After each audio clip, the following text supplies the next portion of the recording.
Marcus, I'm passing you a paddle. And Katie's going to give us a little bit of a push-off.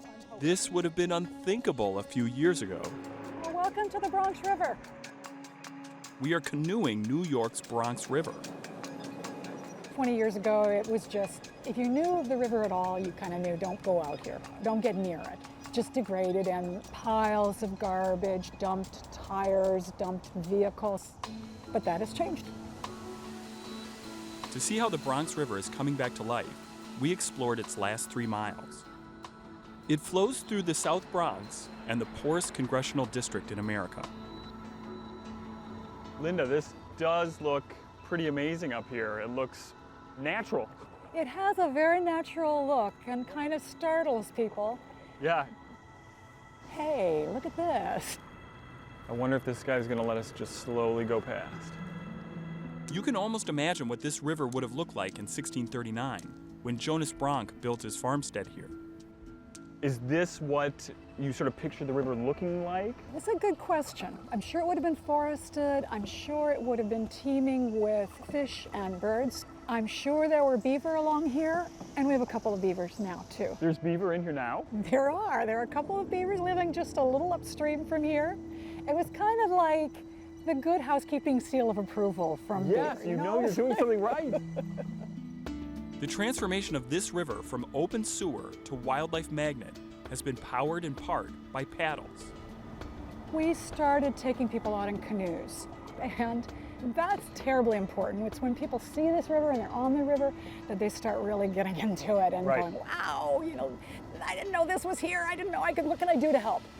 And so people join in on that. There's not too many places where you could walk into your backyard and see a river. This water represents us. Just imagine a community that is filled with trash and debris and all types of stuff. It's not something that you would want to stand for and say, this is what I represent. It doesn't represent a good community. So we try to get out here and clean up the river, just giving back. Because mainly, you want somewhere where you could come and get a peace of mind. Have you seen improving conditions over the years in terms of water quality? Yes, but I wouldn't say it's decisive. It is to some degree a sewage conduit because just in this area right here, there are combined sewer outfalls. Here's one right here. This is it, here. And look, you can smell it? The wastewater and raw sewage pop out into the river through pipes like this. This is a common problem in older northern cities. So I have one of the baskets here. Here they're cleaning the water in an unconventional way. So this is some live oysters in here. At the confluence of the Bronx River and the East River, they're reintroducing nature's water filters. So right now we have live oysters here. We have what we call native populations, but they're in little pockets. They're not enough to create a dense reef. And so what we're trying to do is just to jumpstart that native population by adding shell in here and then adding live oysters on top of that, which will hopefully grow into a reef.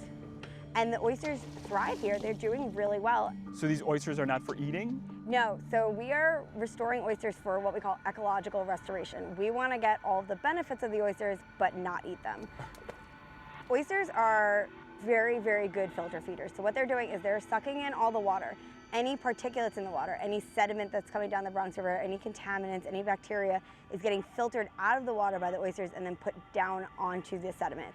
They also are going to provide a home. The Bronx River has a lot of fish spawning, so we get a couple of different fish species, including eels, that go up and down the Bronx River. This is going to provide a habitat for those juvenile fish. More on those eels in a moment.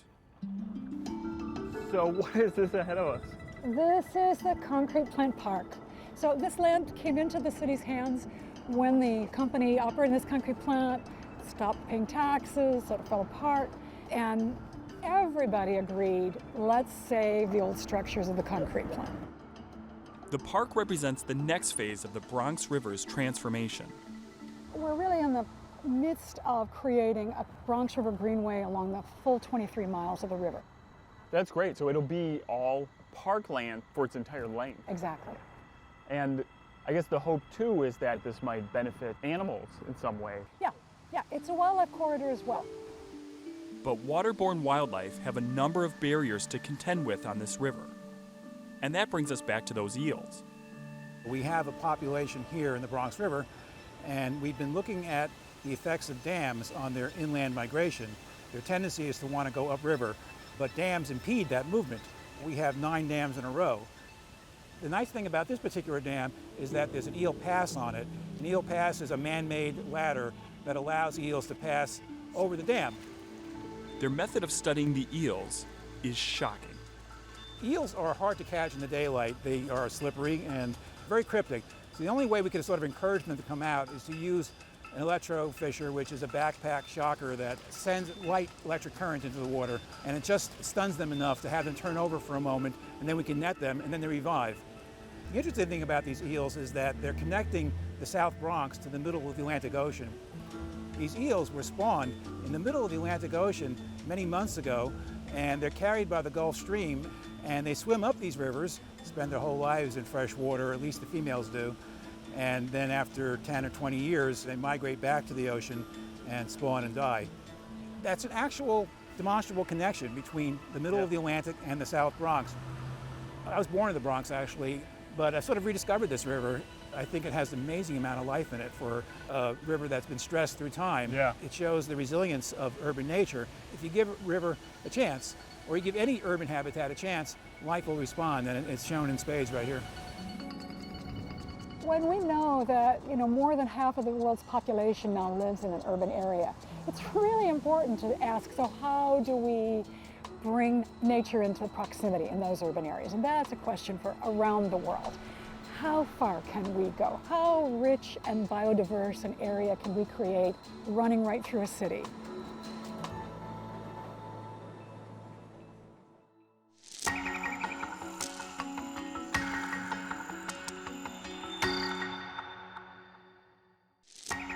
Urban nature is made possible in part by the following: